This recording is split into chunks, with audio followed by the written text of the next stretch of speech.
first I want to show you something that blew my mind. I was reading this theory book 25 years ago. Oh, here we go. So it was the Jazz Theory book by Mark Levin. I got to this page and here's what he said. You can interpret almost all chord symbols using these four scales: major, melodic minor, diminished, whole tone. And he's been a little oversimplistic, but he said almost all chord symbols. And I know he's talking about just straight ahead jazz. So now I'm going to show you my entire outline, everything I've practiced over the years.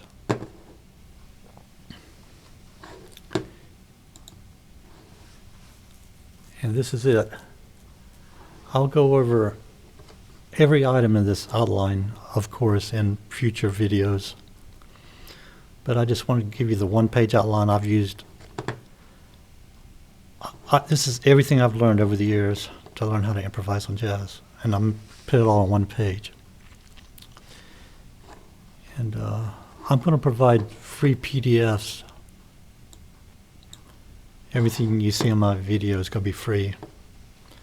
So I want to show you how I use parts of this outline in one of my YouTube videos. One of my videos that I transcribed. I think I'll show you. I'm thinking about the tune I'm going to show you. I'm going to show you a little bit of scales I use, target notes, chord progressions, understanding the chord progressions. Although it's a really easy one, the one I'm going to show you. How I develop my vocabulary, some of these, what I use in that video. Yeah, I'll show you chromatics. And I think I've got closure or two in there. Yeah, so I use a lot of this. So I'll try to show you.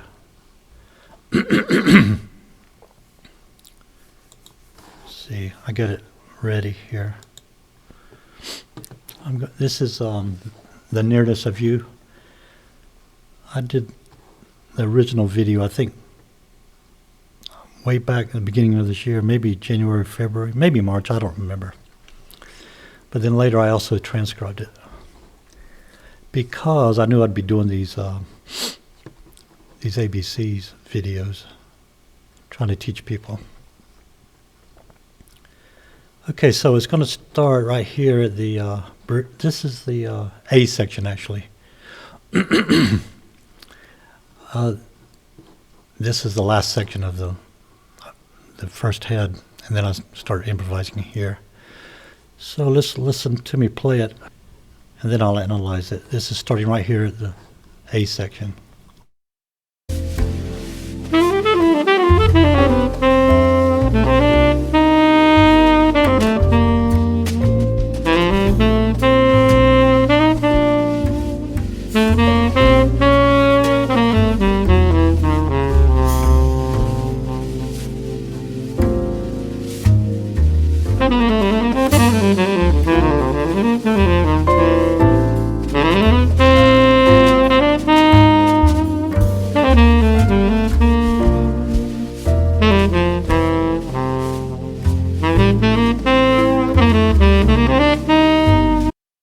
Okay, I think I'm just going to analyze this one section, right?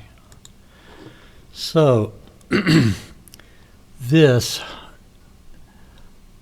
is a major 7 type pattern that I made up a long time ago because I used to have a major 7 chords were my worst at trying to sound jazzy or trying to play bebop licks because I hadn't learned to do the chromatics and the enclosures yet.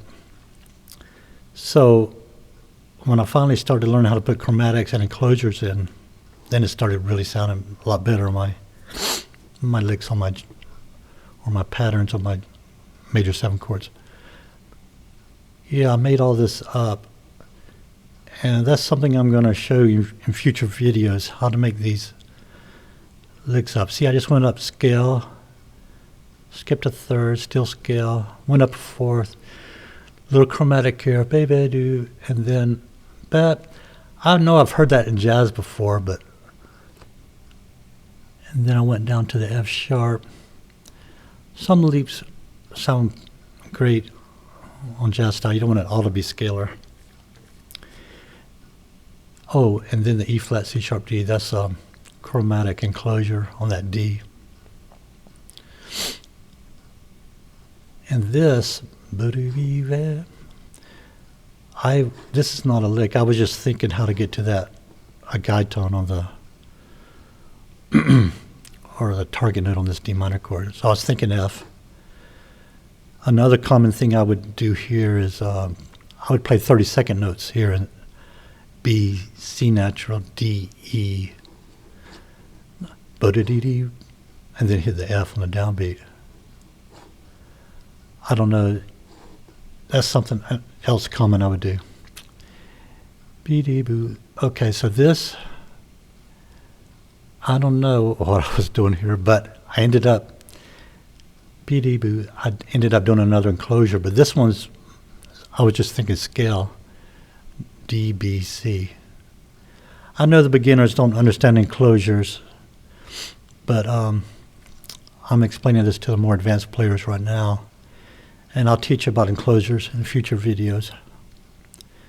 Oh, this is just going up a scale. Oh, and I'll show you how to practice. There's a advanced technique of practicing your scales with jazz rhythms. Like, oh, I don't have them. Oh, here's one down here.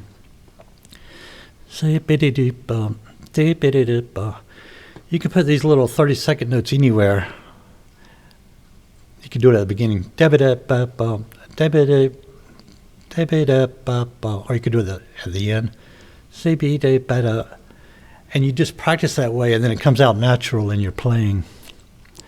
And also with the triplets, that's something I practiced because I listened to sax players like Phil Woods and Charlie Parker. And I listened to these rhythms, and I would just play my scales using the same rhythms. You don't have to learn their exact licks. That's something I learned from reading something from a sax player. I think it was actually Richie Cole. He said he would listen to the overall feeling, how they played the rhythms and things. And you don't have to play the same notes, but if you're playing with those same kind of rhythms, it sounds you're using the language. With the rhythms, it has a lot to do with it. Okay, so I think I got to here. And then right here, scale up. Or I'll let you, no, you already heard the tune. Scale up. And then here, I just played a C diminished scale all the way down. Yeah, every note of the scale. I just made it sound more interesting here by not playing it swing. Give it a little different kind of feel to it right here, playing these straight 16th notes. Ended up on this guide tone or target note. I think I was actually thinking of the D when I was over here, and I hit it soon, but that's always good.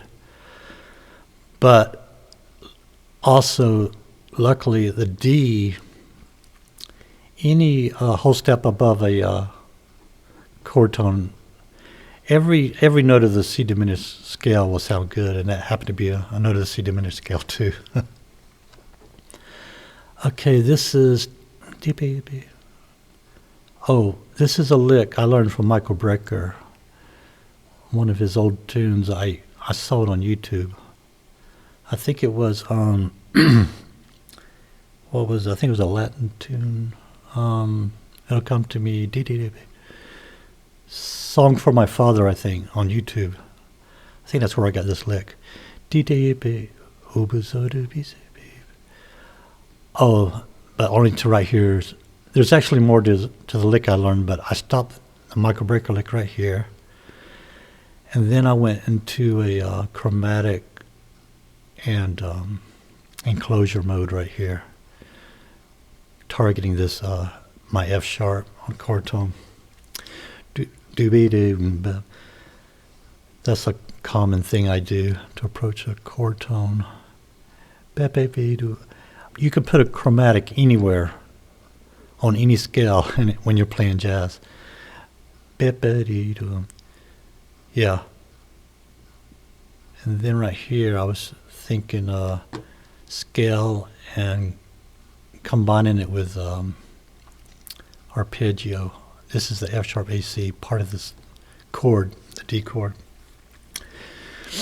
And then I went scale mode. Yeah, I'm going to show you. I've made some practice PDF showing people how to practice this. That's a good jazz language right there.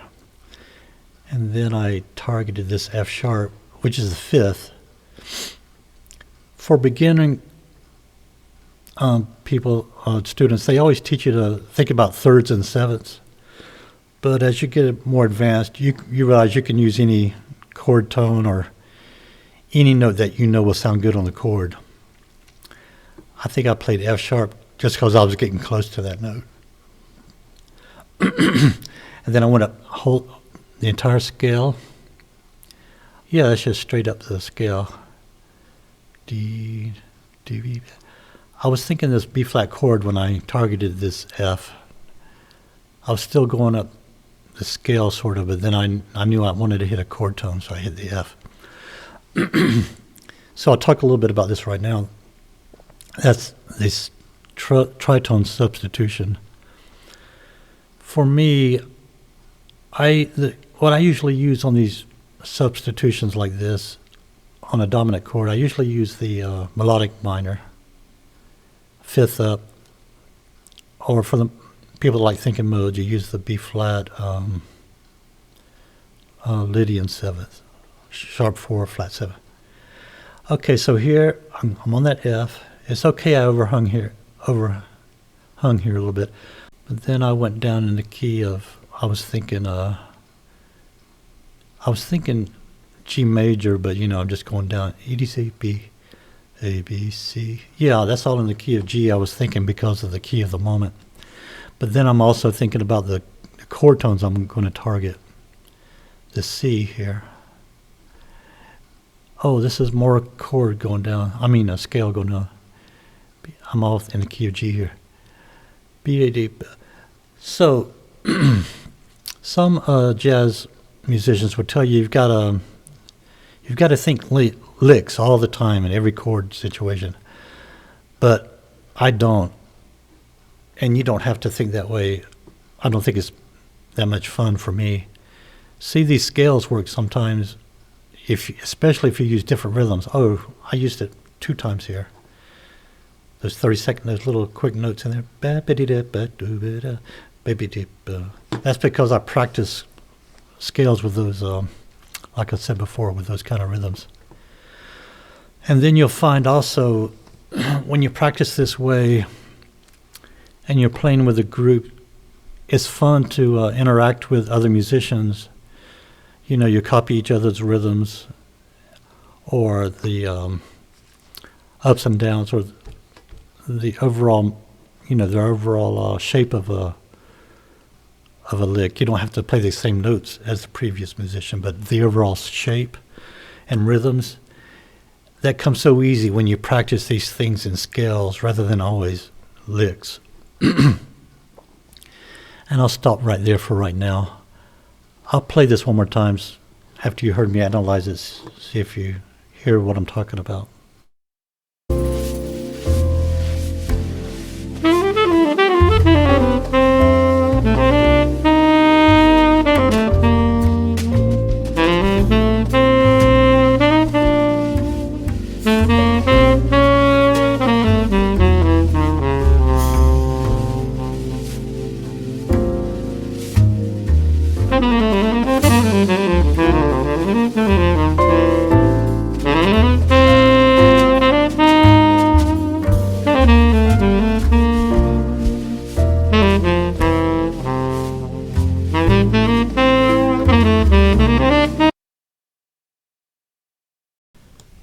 So I'll go a little bit in depth on my outline right now, just a little bit, very fast.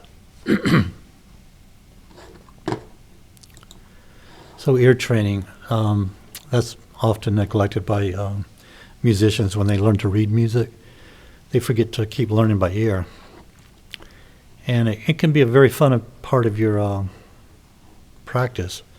You can, just learn things by ear, learn simple melodies. And just listening to the style of music you're interested in, that can be your ear training. And as you get more advanced as a musician, you'll learn to critically listen to the styles you want to learn. And you'll learn to imitate the style and the articulations of the musicians you like. So try to learn simple melodies by singing them, and then learn them on your instrument, no sheet music. If you know simple melodies, try to play them on the instrument without sheet music. And then if you ever go to any kind of formal school, or I recommend this to everyone, if you're going to learn how to improvise jazz, is to learn how to sing intervals within an octave. The minor second, the major second, minor third, perfect fourth, everything up to an octave. I had a chart here, but I just tried it this morning and it's not working. I'm going to have to change this little part of my outline. But the way you learn these intervals, a lot of people, they'll learn, songs like minor second going up is the Jaws theme. Do-dum, do-dum, do-dum. That's minor second. Major second for me is always singing the major scale. Minor third, there's a couple that come to my mind. Is going down is Hey Jude or Misty. Perfect fourth, I was in the military, so taps always comes to my mind. That's a real easy one. But I'll see if I can try to find another chart that you can find that helps people with learning these intervals. After a while, you realize you don't need the tunes. They become so familiar to you that you don't have to think about the tunes. And you can learn it by just, using a keyboard or your instrument. Play a minor second, or learn it going up and down. Have to skip this part because it's not working now. I'll fix this on the PDFs I provide. Advanced ear training, you learn parts of a jazz solo. You don't have to learn the whole solo. And only learn parts of the solo that you want to learn. It doesn't matter if you haven't learned to notate music yet. Maybe record the solo phrases slowly or up tempo on your phone. I didn't state this very clearly. What I meant, as you learn them, record the phrases so you won't forget them later instead of having to write them down. Learning to use your ear is more important than learning to notate music, so don't worry if you can't notate music yet. Oh, if you're interested in just learning R&B, smooth jazz, or pop styles, it'll be a lot much easier than learning jazz. So this is the second part of my outline, my second item. I stress this very much for wind players because you have to get a very beautiful or solo sound on your instrument. And I'll go over that, the long tone methods I used and what I recommend. I'll go over that in future videos. And here's the scales. I listed them here. Of course, I'll go over these. I'm actually going to provide some PDFs for people that need to learn these scales. I'm only providing the major, melodic, minor, and harmonic minor in this lesson. But in future lessons, I'll provide more scales and PDFs. So, some teachers will require you to learn the modes of the major scale. The Ionian is same as major. Dorian, Phrygian, Lydian, Mixolydian, Aeolian, and Locrian, forgetting Locrian. So you really don't have to learn those, but I understand why teachers teach it, because they want you to think of the chords in the right way.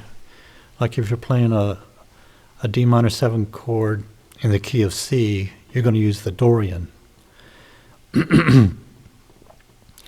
But what I stress more important is knowing the chord tones of the D minor chord, D, F, A, C. Because if you're starting on that chord, you're going to start on one of those chord tones, usually, or a chord tone that you like. A scale tone that sounds beautiful on that chord, like the 4th sounds beautiful, and the 9th. But for beginners, we usually stress the 3rd and 7th to start on. So knowing the key of the chord progression is more important than actually knowing all those modes. But if you have a teacher that says you have to learn it that way, of course, listen to your teacher. It's not difficult to learn those modes, and that's the way they learn. So you're lucky if you have a good teacher. So then I already talked a little bit about this, chords and target notes. So the chord tones are going to be your target notes. Either you're starting with a chord tone or ending on a chord tone. And I'll get into this more in future videos. Chord progressions, you're going to have to learn. It's easy though. There's not that many chord progressions to learn in jazz. You learn how, like a D minor 7, G7, C, major 7, that's a 2-5-1. And it's all in the key of C. So you would use the C major scale over that progression, but you also have to know the chord tones on each chord as you come to each chord. And that's the way you make it sound beautiful, as you hit the right chord tones as you're playing over that chord. And as you get more advanced, you will learn that you don't have to stay in the key of C. I mean, this is getting too advanced, but I'll learn, like you can use a Lydian scale over a C major instead of the C major. But that's getting more advanced, more vocabulary. And we'll cover that in future videos. So once you've learned your scales and you've learned your chords and you know a little bit about chord progressions, then you can start developing your vocabulary. You learn your patterns and licks that fit over the chords and the chord progressions. Patterns can be arpeggios, melodic scales, or parts of a scale. And, or melodic patterns, anything that sounds good to you. And a combination of arpeggios and scale patterns, like Charlie Parker. He really taught us how to do this. And the jazz masters mostly use patterns that they change for different chords. Like, for example, a pattern might be, you're in the key of C, you're on a C major chord, and you use 1, 2, 3, 5. So you do C, D, E, G. But if you're playing on a C minor chord, then the 3rd will be flat, of course. Then you go C, D, E flat, G. So in that pattern, you learn how to adapt it to the different chords. Some musicians learn licks and melodies that they plug into chord changes, meaning they don't learn how to change the key of the lick. They just use it, which can be very limiting. You have to learn so much more if you do it that way. You have to learn so many licks. But if you learn patterns, you can adapt the pattern over, any chord. So I stress pattern, and most jazz masters also stress the same thing. So chromatics is a nice embellishment on any scale. You can insert chromatics anywhere while you're playing a line. And scale and chromatic approaches, these are nice ways to approach a target note of a chord. And I know I'm getting a little too advanced for beginners, but all this will be covered in future videos. Enclosures, and that's where you, it's better to show you this rather than just talk about it. It's a little too abstract when you talk about it. Or I can show you on written sheet music later. But something gets you ready for enclosures is practicing your scales in thirds. This gives you technique for scalar enclosures. And then you will also work on chromatic enclosure, or a combination of scale chromatic enclosures, which we'll get into future videos. And as you learn these 7, 8, and 9 parts of the outline, then you can start developing even more vocabulary using that part of the language. And then I put some optional advanced techniques down here. Chord substitution and inside-outside playing. We'll get into that later too. I'll mention this one thing I wrote down here. This is a lot simpler than it seems. When you learn your major scales, or all your scales, you don't have to practice that once you master them.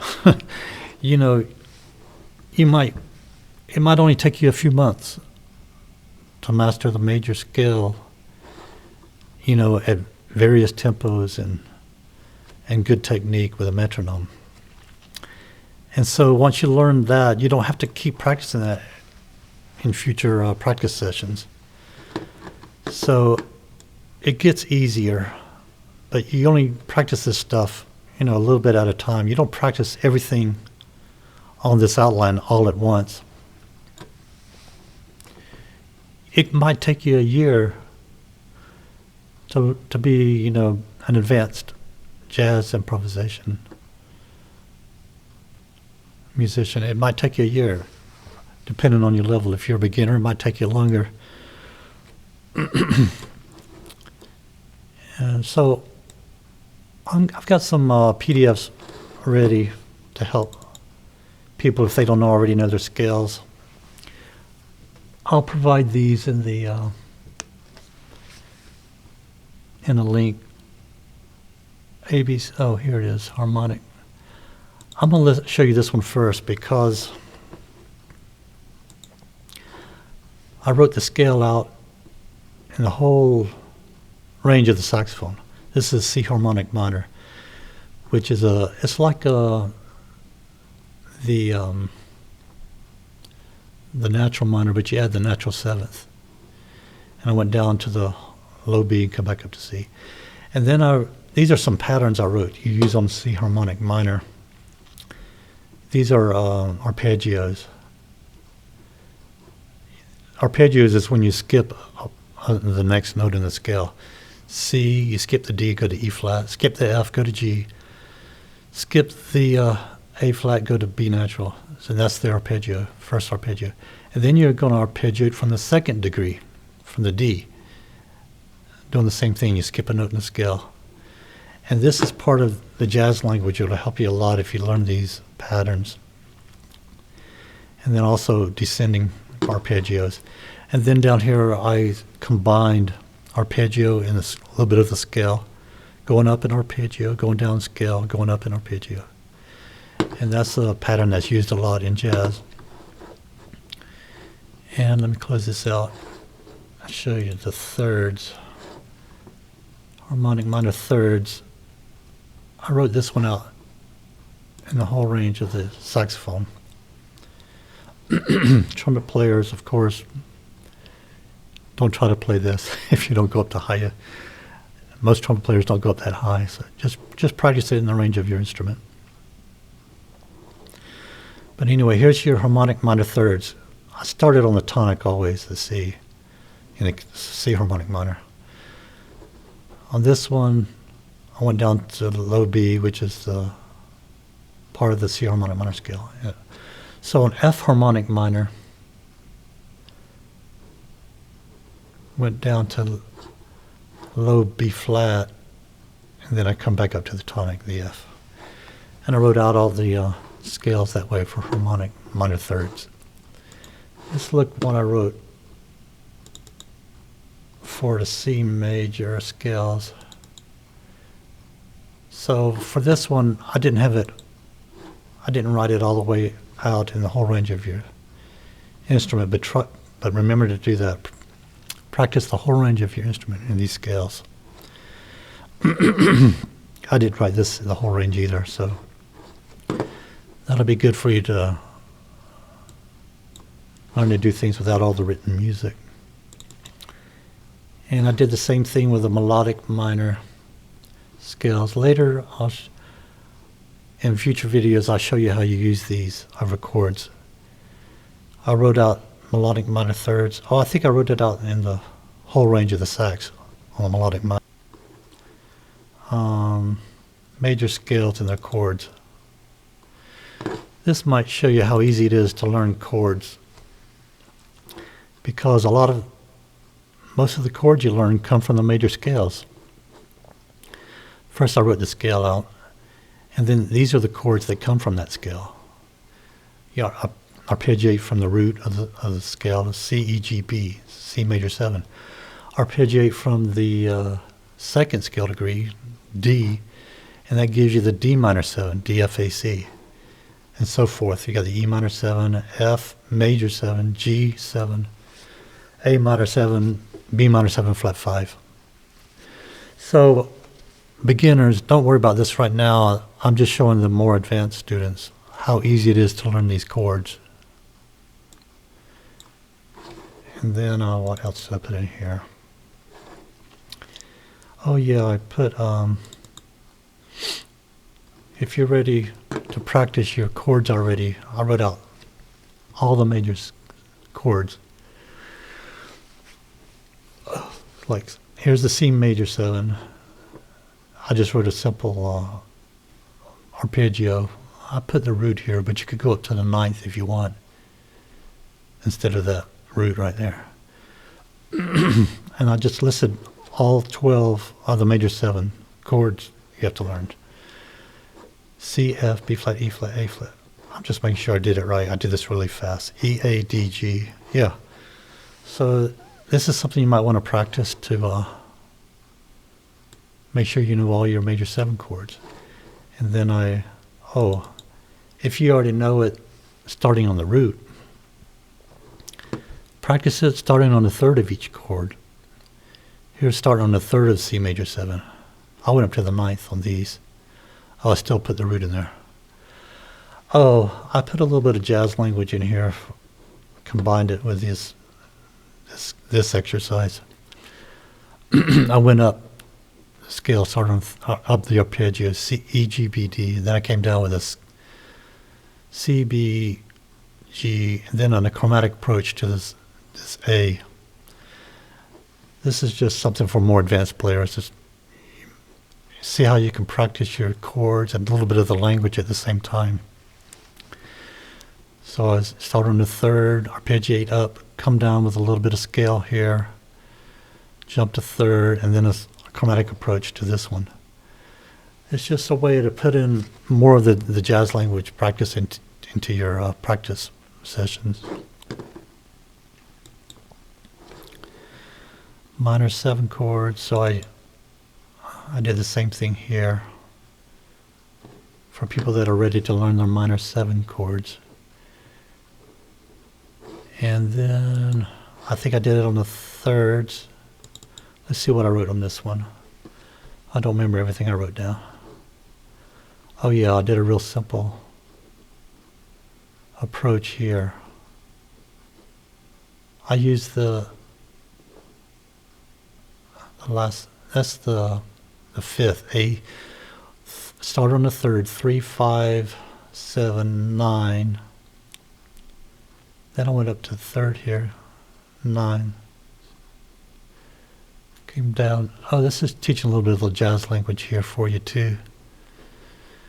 And then see this E is the fifth of the A minor 7, but it's a good approach to this F, which is the third of the D minor 7. So don't worry, beginners. This is just a little bit advanced. I thought some of my viewers might want some advanced practice here. If you think you know all your jazz chords already, here's a little PDF for you to test yourself. I wrote out, here's all the major 7s, and then you got your minor 7s. Dominant 7 chords in all 12 keys. C minor 7 flat 5. That's your minor 7 flat 5 chord in all 12 keys. Then I wrote a dominant chord, flat 9. C7 altered. We'll talk about that in future lessons. C minor, major 7. You can practice. I would practice your arpeggios first. Make sure you know them all. If you're an advanced player, make sure you know all of these chords for jazz. Oh, I messed up here. I'll try to fix this before I post it, before I post this video. I'll fix this PDF. I was in too much of a hurry there. Okay, so that's it for today. And also watch for my future lessons. I'll always give out free PDFs with my lessons. And have a great time practicing.